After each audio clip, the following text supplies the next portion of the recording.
আমার বিত্তবানদের ভোটের যে মূল্য, আমার একজন শ্রমিকের ভোটের একই মূল্য। শ্রমিকের দাবি, তার অধিকার, এটা কোনো দয়া দাক্ষিণ্যের কোনো প্রশ্ন না। গত 1.5 বছরে বৈষম্য আরও বৃদ্ধি পেয়েছে, শোষণ বৃদ্ধি পেয়েছে, অমানবিকতা আরও বৃদ্ধি পেয়েছে। আজ থেকে 2-2.5 দশক আগেও শ্রমিক, শ্রমজীবী মানুষ এবং তার দাবি, তার লড়াইয়ের যে তার এজেন্ডাগুলো, রাজনৈতিক দলগুলোকে যে গুরুত্ব দিয়ে বিবেচনা করতে হতো, গত 1.5-2 দশকে সেই গুরুত্ব দিয়ে বিবেচনা করা হয় না। এটা নিয়ে নিশ্চয়ই কেউ অস্বীকার করবার কোনো জায়গাটা নেই। কারণটা কি?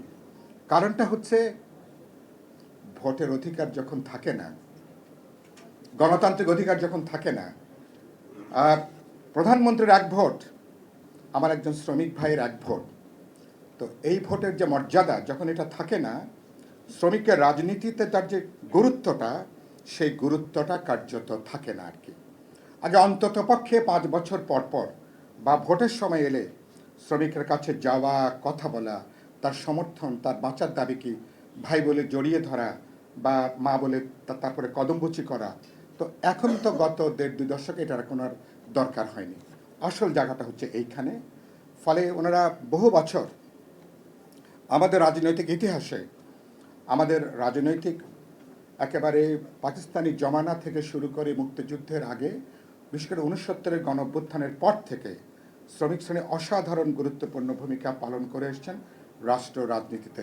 গত 1.5 দশকে যত দিন গেছে, রাষ্ট্র রাজনীতিতে শ্রমিকের ভূমিকা, রাজনৈতিক দলগুলোর মনোযোগ, অগ্রাধিকার তত বেশি হ্রাস পেয়েছে। ভোটের অধিকার নাই, গণতান্ত্রিক অধিকার নাই। সে এখন নির্বাচন বা ভোট কেন্দ্রিক রাজনীতিতে আগের মতন ভূমিকাটা নাই।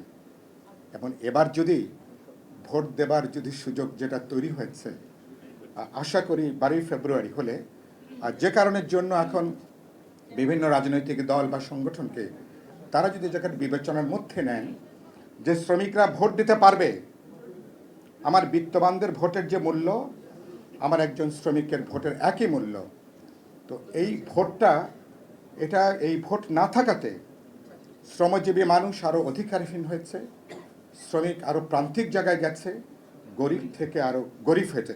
সবচেয়ে বেশি ক্ষতিগ্রস্ত হয়েছে ভোট অধিকার না থাকাতে, গণতান্ত্রিক না থাকাতে শ্রমিক, শ্রমজীবী মানুষ। এই সত্যটাকে আগে আমরা বিবেচনার মধ্যে আমরা নিই। ফলে তার অধিকারের জায়গাটা, এই জায়গাটাকে আমরা একটু এটাকে বিবেচনার মধ্যে আমরা রাখি। শ্রমিকের দাবি, তার অধিকার, এটা কোনো দয়া দাক্ষিণ্যের কোনো প্রশ্ন না। এটা আপনার কোনো কৃপা না, এটা আপনার কোনো দয়া না, এটা তার ন্যায্য হকের প্রশ্ন, তার ন্যায্য অধিকারের তার এখানে প্রশ্ন। তিনি শ্রমশক্তি তিনি বিক্রি করছেন, তিনি আপনার, কিন্তু বাস্তবে তাকে আপনি শ্রম দাসত্বের জীবনের দিকে তাকে আপনি ঠেলে দিয়েছেন। এই যে অমানবিক, প্রায় আদিম একটা পর্যায়ের মধ্য দিয়ে আজকে কাজ করছে, এর খোল নলচে পাল্টানো ছাড়া আমরা এই জায়গা থেকে বেরোতে পারবো না। ধরেন 12 ফেব্রুয়ারি ইলেকশন হলো, পার্লামেন্ট গঠিত হলো, নতুন একটা সরকার তারা আসলেন। এরপরে এই দলগুলো, যেই দলগুলোকে ইশতেহারে আপনি এরকম ইশতেহার হাজির করবেন, নির্বাচনের আগে এই দল যারা আপনারা পার্লামেন্টে আছেন, আপনাদের ইশতেহারে এই বিষয়গুলো ছিল। আমি কনভেন্ট উদ্যোক্তার অনুরোধ করব, এরপরে আরেকটা, প্রতিটা দলকে ডাকেন, দলকে একটা জবাবদিহিতার মধ্যে আনেন। আপনি প্রথম 100 দিন, প্রথম 6 মাসের জন্য কি আপনি করছেন এই 7.5 কোটি মানুষের জন্য, 1 বছর পর পর সেটাকে পর্যালোচনা, এই জবাবদিহিতার মধ্যে যদি আনতে পারেন, যদি ধরতে পারেন, তাহলে পরিস্থিতির কিছুটা উন্নতি হবার সম্ভাবনা আছে। নাহলে যে বললাম, জাতীয় বাজেট প্রণয়নের মতন হইচই হবে, তারপর এটা নিয়ে আর কোনো আলোচনা হবে না। এই জনগোষ্ঠীকে বাদ দিয়ে গণতন্ত্র বলছেন, কল্যাণকামী রাষ্ট্র বলছেন, সবচেয়ে অধিকার বঞ্চিত মানুষের গণতন্ত্র যদি নিশ্চিত হয়, তার সামাজিক সুরক্ষা যদি নিশ্চিত না হয়, তাহলে আপনার অধিকার কিন্তু সুরক্ষিত না। আপনার যে অধিকার, আপনার যে নিরাপত্তা, পাশে যদি আগুন জ্বলে, শ্রমিকের পেটে আগুন জ্বললে, তাহলে আপনার পেটে কিন্তু খাবারটা কিন্তু যাওয়ার কথা না। কিন্তু এই বোধটাই হচ্ছে মানবিক বোধ, গণতান্ত্রিক বোধ, সাম্যের বোধ, কল্যাণের বোধ। এই বোধটা জাগিয়ে তুলতে পারাটাই হচ্ছে অভ্যুত্থানের বড় বিষয়।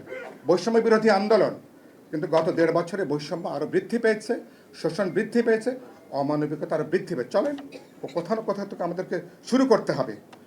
আগামী ফেব্রুয়ারি নির্বাচনের মধ্য দিয়ে পপুলার ম্যান্ডেট নিয়ে মানুষ যদি তার পার্লামেন্ট নির্বাচন করতে পারে, জনপ্রতিনিধি ইলেক্ট করতে পারে, যদি একটা নির্বাচিত সরকার তৈরি করতে পারে, যার জনগণের প্রতি কমিটমেন্ট আছে, দায়বদ্ধতা আছে, আমরা আশা করতে পারি।